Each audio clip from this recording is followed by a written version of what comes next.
Welcome everyone to our third episode of Everyone's Welcome, a fresh conversation about disability. We are so excited to sit down with Liv Mendelsohn today. But before we do that, just some information about the webinar. You'll notice that everyone is muted, but if you have a question or a comment, please type it in the chat box anytime during our conversation. Liv will remain with us beyond the 30 minutes we've set aside for our conversation to answer those questions. Please stay with us if you're able. We are recording Everyone's Welcome, and you will receive an email with a link to the recording when it's available. You can find all of our past episodes at jkidaccess.org/Everyone's Welcome. Everyone's Welcome is a partnership between my organization, Jewish Learning Venture in Philadelphia, and Shelley's organization, Inclusion Innovations, based in Minneapolis. We are both moms of sons with disabilities who've navigated systems and attitudes. We have both worked in Jewish communal agencies as the director of inclusion initiatives, leading efforts to include people with disabilities in all aspects of faith community life. Everyone's Welcome is our way of introducing our guests to our audiences to raise awareness and prompt actions that support people with disabilities and mental health conditions to live self-determined lives. There is so much to learn from people with lived experiences, and that's where we begin.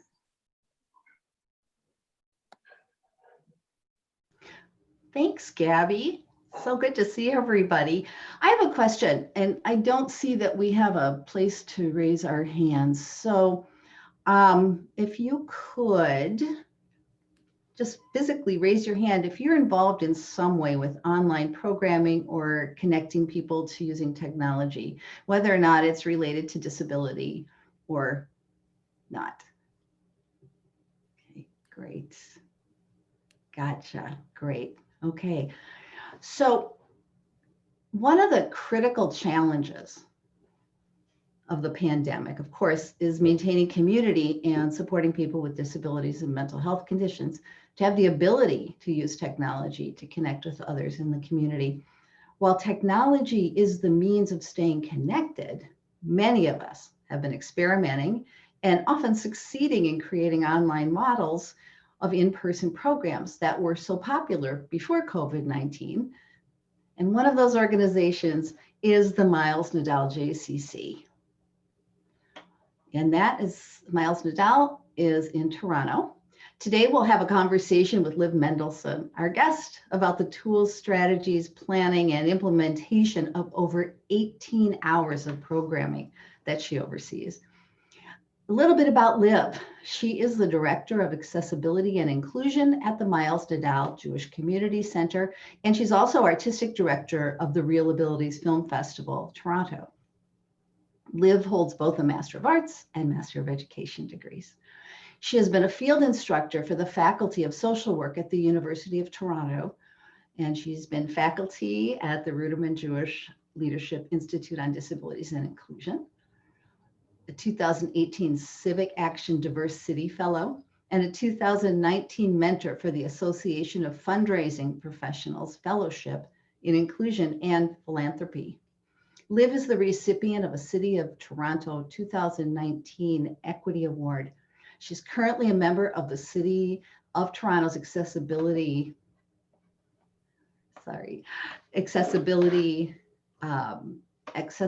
Advisory Committee and the City of Toronto's Museums, Inclusion, Diversity, Equity, and Accessibility Committee, and the Civic Reaction Toronto COVID Recovery Task Force. And I know how proud she is because she was recently named as a 2021 through 2023 Mandel Executive Leadership Program Fellow. Congratulations on that, Liv. And welcome to Everyone's Welcome. Thanks for sitting down with us today, Liv. Good to see you. Super happy to be with you. Liv, I'm going to start off by actually, Shelley just shared your most impressive resume and the two hats you wear right now as the Accessibility Inclusion Director, as we said, at the Miles Nadal JCC, and also the Artistic Director of the ReelAbilities Film Festival Toronto. And can you just start off by telling us a little bit about the things that drew you to the field of disabilities and inclusion? Sure. I come from a gloriously neurodiverse family. I have very close relatives, including my dad, who are on the autism spectrum. And I also have lots of relatives with other disabilities. Disability for me is just part of family and life and reality. And Professionally, my very first job in the world was at, other than babysitting, was at 15 at my synagogue. I was hired as a one-to-one support for a little girl in the congregational school. And I didn't have any specialized training. I was just really a kid helping another kid so that they could attend religious school. And I think that was some of the best training there was. I learned from her and her family. I went on to, an academic career in public health and a career in counseling, and really didn't come back to the Jewish world and disabilities until I had my own family. I have a kid with a disability. I also have an invisible disability. So I was looking at what was available for my son when he was very small, and realizing there really wasn't a lot in terms of Jewish life that was accessible to and designed for my kid. And that's really when I started to get involved in our community and in working with other families to create more inclusive spaces. So that's sort of what drew me in, and I love it.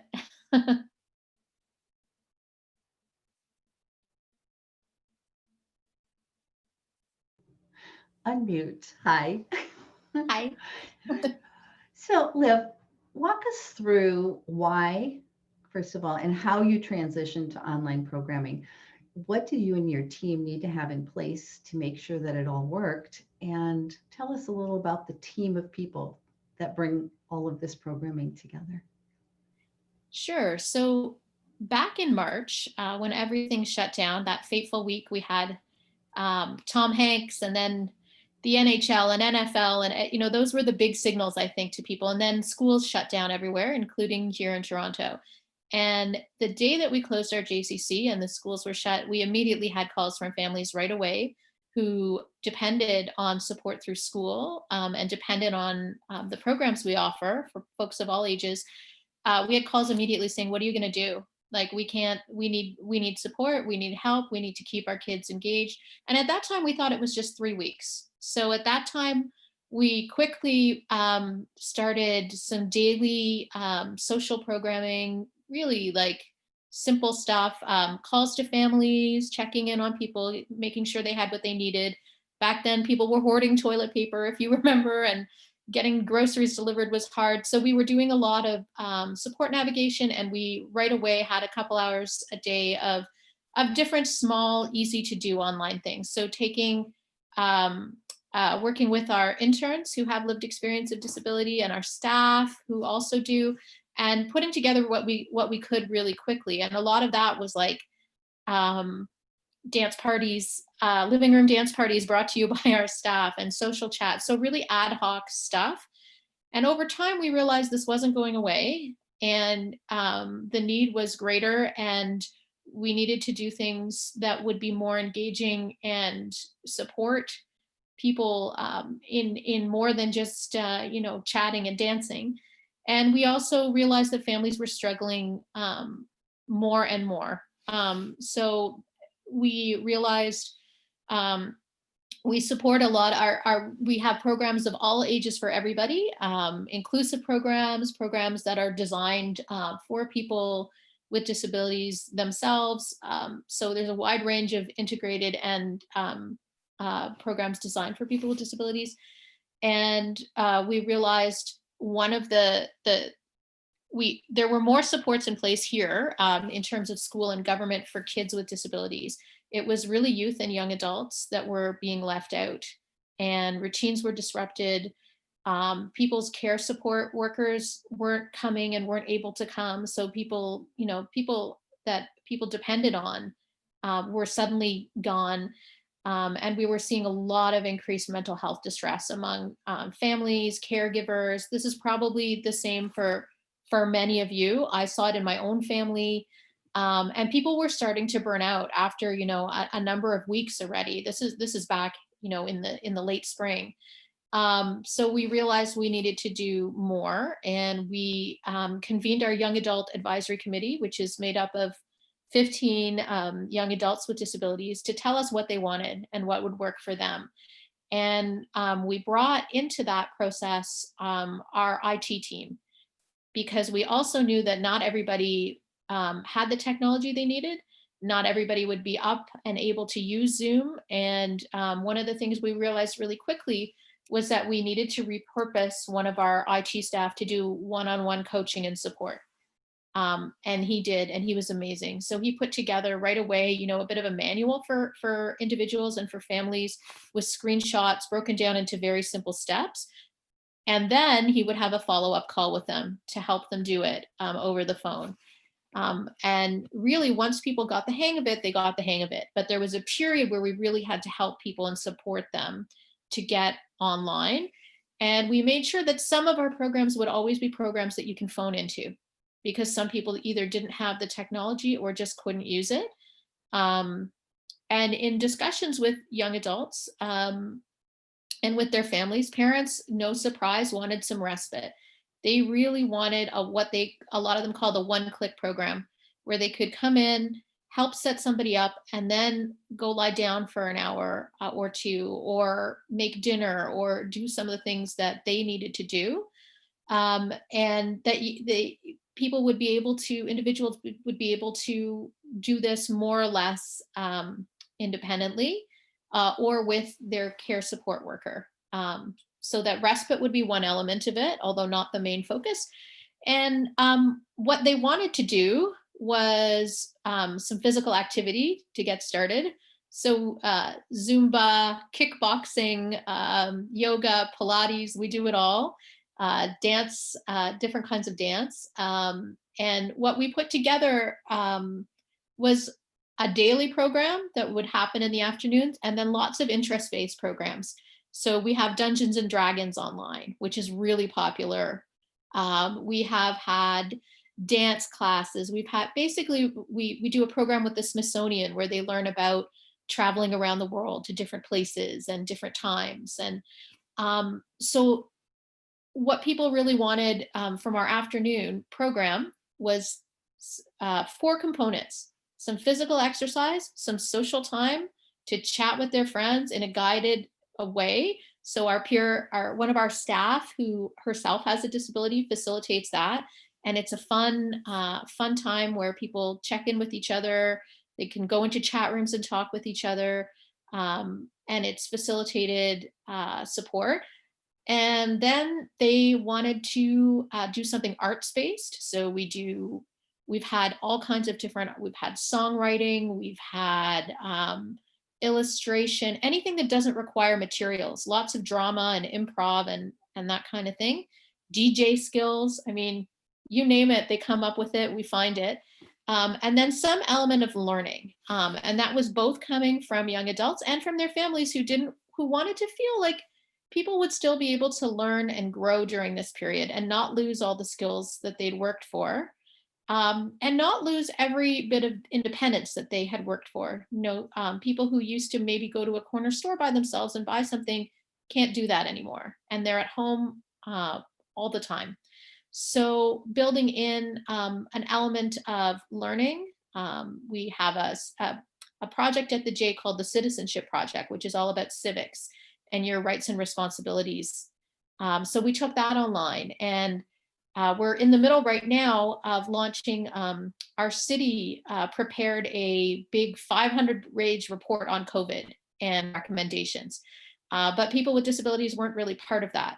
So we have a huge group of young adults working on creating their own response and their own recommendations that we're going to give to our local city councilor.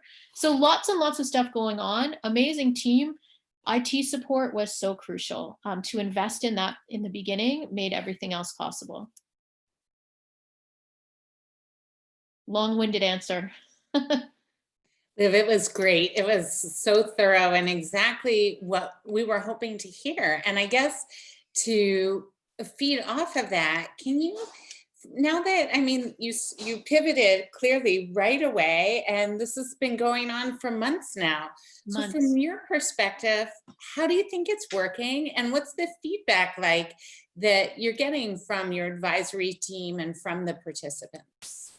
We've done a lot of kind of focus groupy things and surveys because we want to make sure that we're hitting the mark and we're not further isolating people, that they're still able to do things with the rest of the community, and that this program is still like a gateway program to other programs at the J, that there's still people who want to sing are still in the choir with the whole community. People who want to do mindfulness can do that. So those are kind of things we wanted to make sure were still happening. The feedback's been great. I think both that the programming is good, but also that there's so little else out there that you have to wonder with feedback whether it's because what you're offering is amazing or because it's what's available. But yeah, the feedback's been really good, especially parents and families who really are just exhausted, and the advocacy work that they have to do and the physical work for some of them that they have to do is so much and so different than what was in the past. And we have lots of folks who were living with a roommate or on their own who are back at home, and that's really hard for everybody too. We've also tried to create a lot of arts-based outlets for people to express themselves. So we did a filmmaking program called COVID Stories. I can share the link with you guys later, where over the summer, people were given 3 workshops on using their whatever they had, an iPhone camera, whatever they had, to take video footage of their lives. And they were interviewed by a couple of artist facilitators, and then a professional editor helped them create a short film about their life during COVID. So that was a great outlet, and I can share those films with you. They're really interesting. And I wish every politician could see them, frankly. We're trying to make more of that happen. And we already had a Google group for families where they could talk to each other, plan things together outside of the official JCC world, have some organic things happen, ask each other questions, get resources, get support. So that already existed. What we started doing was more formal check-in calls with families who told us, please check on me. I need a call every week. I need a call every couple days. I need to know that the community's still there for me, even though I'm locked in my house in a really tough situation. So our staff team has been amazing with that. And what's been great is it's not just the access and inclusion team who's doing that. We have people who used to work at our front desk who are becoming that touch point. And we also wanted to make sure people are still connected. So we have a couple of projects where young adults and kids with disabilities were creating cards and messages and support for isolated seniors and Holocaust survivors. And so some of that back and forth support, so people who feel isolated and maybe overlooked can get support, and people who also have felt maybe like the recipients of support can give something back. So we have some really fun pen pal relationships. Not every one of those initial cards, spawns a pen pal relationship, but some of them have been really nice, where we have some young adults and kids with disabilities and some seniors writing to each other, Zooming with each other. We have some honorary grandparent relationships that have developed. Any way we can connect people is, I think, so important right now. I agree. I want to remind everyone, if you have questions for Liv, please go ahead and put them in the chat. I know I'm sitting here going, I have so many questions for you that I wasn't planning to ask. I'm sure everybody else does too. So I'm going to ask you a couple questions. And the first one is, what is the program cost to people? And then what do you wish you'd known before you started offering online programming? And that kind of leads to, what advice can you give our audience members about starting or building online programs? Cost is a really big issue because financial accessibility is part of accessibility. And when families are struggling, it's adding the burden of costs is a big issue. So we've always had some free programs. We still do. We have drop-in programs that are pay what you can. We have programs that are no charge. We're just starting an 8-week mindfulness program for families that's at no charge. We have every Thursday night, there's a fun live kind of program. So that is there and that is supported. We have grants and we have some donor support to make sure that we always have free programs. The everyday 2 hours a day program has a cost. Most of the recipients have government funding to offset that cost. For those who don't, we always have sliding scale and free options. So I think that's super crucial when you're building that into your budget, is how, like, we don't ever want to turn anybody away because of cost. And even though the JCC is struggling, as most JCCs are during COVID, because the core of our, I hate this terminology, but the core of our business is shut, that doesn't mean that we're not still really important in terms of community support. So we've been really fortunate to have some donors who understand that and who have underwritten the cost for families where that's an issue. We also are lucky here in Ontario that we have a system where the funding follows the person in terms of disability support funding, so that families and individuals can choose how they want to use the funding available to them. And they did get some additional emergency funding through COVID, through the government, to participate in online kind of programs. So that is there. And for us, that's been working really well. That was cost. What was the other part of the question, Shelley? Sorry. What do you wish, looking back, what do you wish you'd known before you started offering online programming, and what advice can you give to our audience members about starting or building a program? So my first, don't be afraid. It doesn't have to be perfect. Just do it. Like with any program, there's going to be hiccups. There's going to be, just because it's on Zoom and, my staff, we all had a huge learning curve to figure it out, and still have hiccups where, the breakout rooms don't work and this doesn't work and that doesn't work. And that's okay. We're all just real and doing our best. So you don't have to spend, ages and ages planning. What people need is something that will connect them. It doesn't have to be perfect. And the other thing that people want is to have agency and ownership over the programming. So like with anything, nothing about us without us. People need to have input into what's going to be available to them. And that's so important. The other thing is that, be accessible. Use captioning. Use the auto caption if you have to. If you can afford it, get a better captioning service. But the last thing we want to do in these online spaces is have more barriers because of technology. So trying to be as accessible as possible. And in a weird way, there are some of our programs where people either weren't able to come physically before, or are just more successful now. We have some folks who are non-speaking, for whom the pace of things maybe was really quick before, and getting a word in through their iPad or their software was really hard. Online, they can type in the chat. We've seen some people actually find some liberation and better ability to connect in the online. And that's been really cool to see. And also a kick in the pants to us to think, okay, like that's good for now. And when we go back in person, how can we make it better so that people don't lose what they've gained? So yeah, try to be as accessible as possible in these spaces. And there's a million of them, right? There's Zoom, there's WebEx, there's Skype, there's like a billion of them. My advice is stick with one. Let people learn one and stick with it. And as few materials, as little to prepare in advance.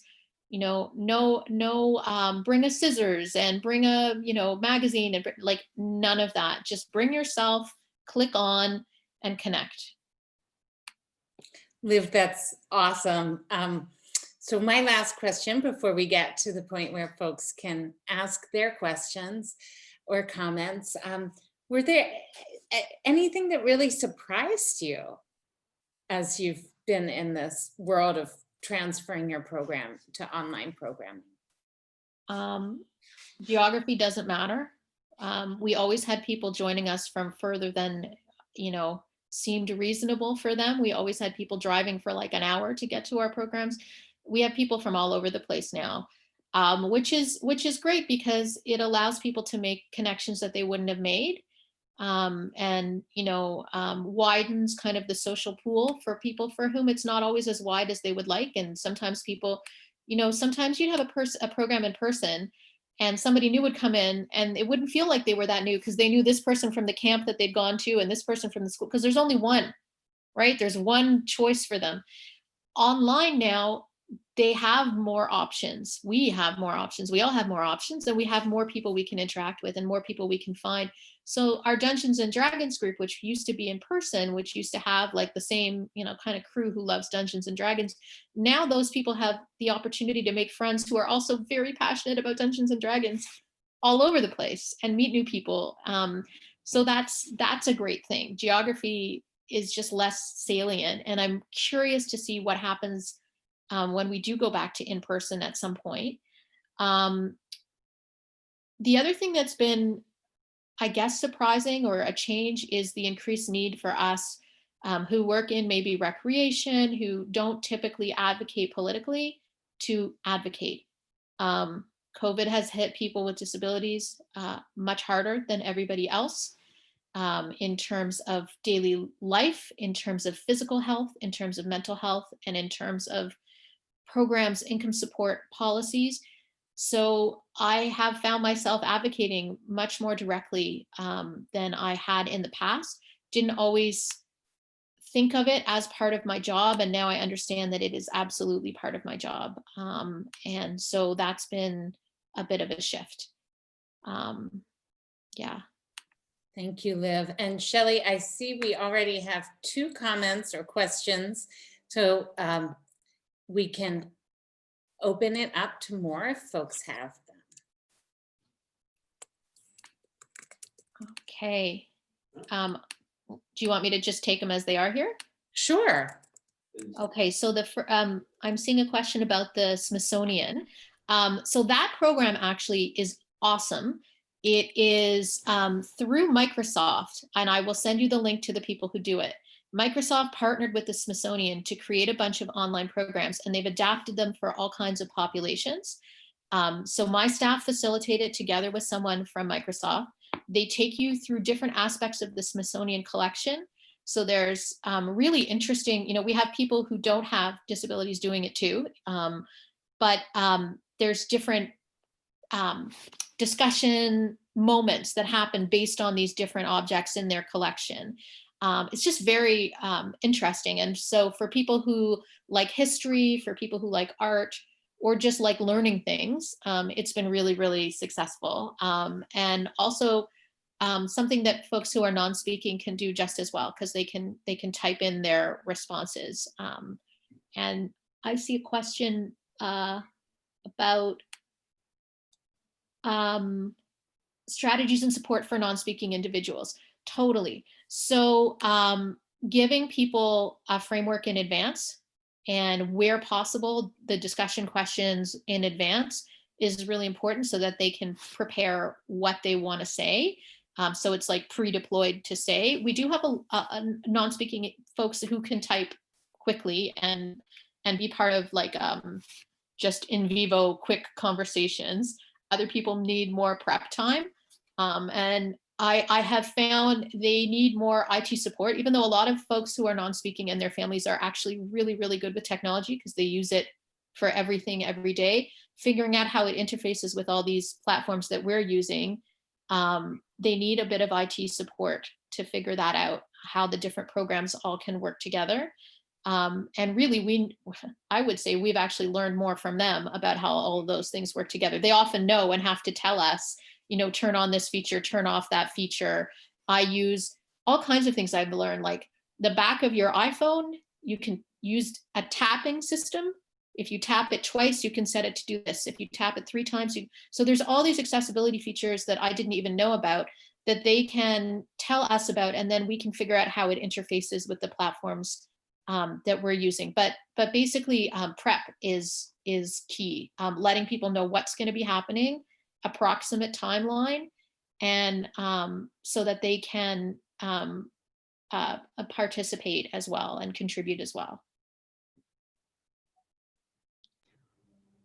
That's great. And I have to shout out Carrie, our IT guy, has like the biggest heart and is willing to learn anything. So hiring the right people in IT, not always the area you think about for like, you know, staff who are great with people. If you get someone who's great with people and wants to learn, holy cow, does it open? Because I'm not IT anything. So.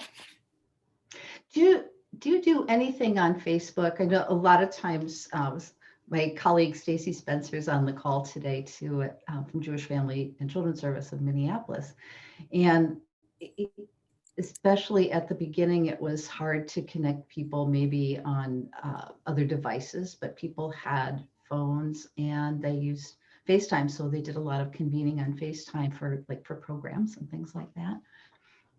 We haven't done as much FaceTime because it's a little harder with the accessibility stuff than Zoom is. Yeah, FaceTime, Facebook. Sorry, yeah, Facebook. The live screening stuff we've done when we do a program, like for the film festival, if we're doing a film screening and discussion, or if we're doing a panel or something where there's going to be a lot of Q&A, we will do that over Facebook. The programs that are more about social connection, we've tended to do in Zoom because it allows people like a little bit more intimacy and privacy. Although you certainly could live stream them. We when we do that, like a more formal program, it streams on Facebook and Instagram. I find that a little hard because you're doing sometimes you're doing the program in Zoom and it's live streaming on Facebook. So you have to watch the chat in Zoom and the comments in Facebook. And that's more than my brain can handle. But if you have people who are good at juggling that, like, sure. It's just, you can spotlight them. So sometimes that's like preferable for that. And we do have a big deaf community up here who sometimes want to be involved in disability conversations, sometimes don't. So it kind of depends on that as well. Great. And Ben Dubin asks if you've done any audio description. Yes. So all the film stuff we do, all the films are always audio described, all the films and videos.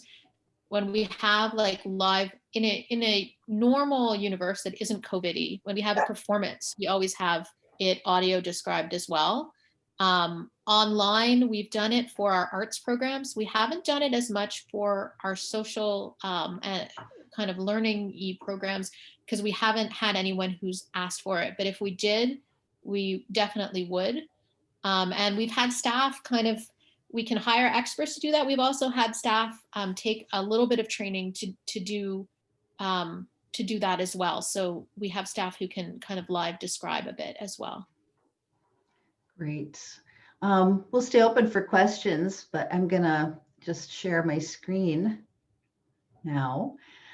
First of all, Liv, I'm so glad that you were here with us today, and I know we'll have questions as time goes on. I'm sure everybody will have questions. So hopefully they can contact you at the Miles Nadal JCC. Absolutely. I will, I'll post my email in the chat in case anyone wants to connect. Perfect. And I posted, if you scroll up, I posted the COVID Stories project. And I'll send that link out by email as well.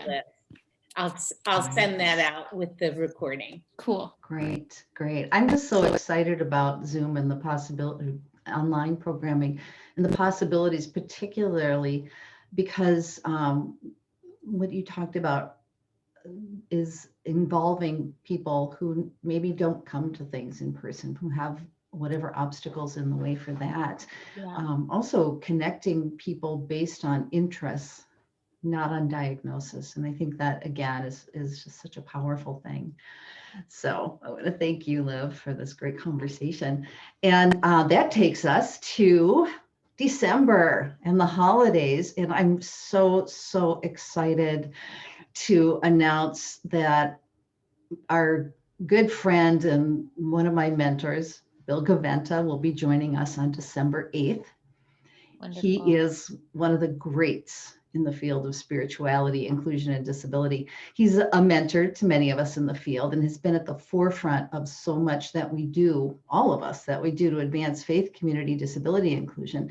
So we're thrilled to sit down with Bill on our next episode. It's December, honoring and supporting people as we celebrate the holidays. And of course, that will have a whole different take than if we were to do this a year ago and probably next year, hopefully. So want to announce that. Find us online. Here's our contact information for me and as well as for Gabby. Everyone's welcome. Archives are at www.jkidaccess.org, and you can see all the episodes that we've done so far. And after having looked at some of those episodes recently, I was so happy to see that we have this wonderful place where people can go and learn and be inspired and share with their communities. So, and another big announcement, ta-da. Gabby and I, of course, are both authors, and you can find our books on Kindle, Kindle Unlimited, Amazon, and Barnes & Noble. But for starting now, if you want to purchase 3 or more of our books, just contact us directly, and I'll put those addresses back up. And we are offering a quantity discount. Each one of us is offering a quantity discount. And I have to say, our books make great holiday gifts, holiday reading, and certainly into next year. We'll sign the books that you purchase directly from us. So say order soon so you can beat the holiday rush. And that is all that I have for right now. Gabby? Yeah, Shelley, thank you. And a special thanks to you, Liv, for sharing your story and your amazing work with us today. I'm just so excited to share this recording and get out in the world all the great work you guys have been doing. And a big thanks to each one of you who have joined us today. Tell your friends and colleagues about Everyone's Welcome, and we'll see you on December 8th. I'll be sending out the video recording and the link to register for that. Stay safe, be well, and take care of yourself.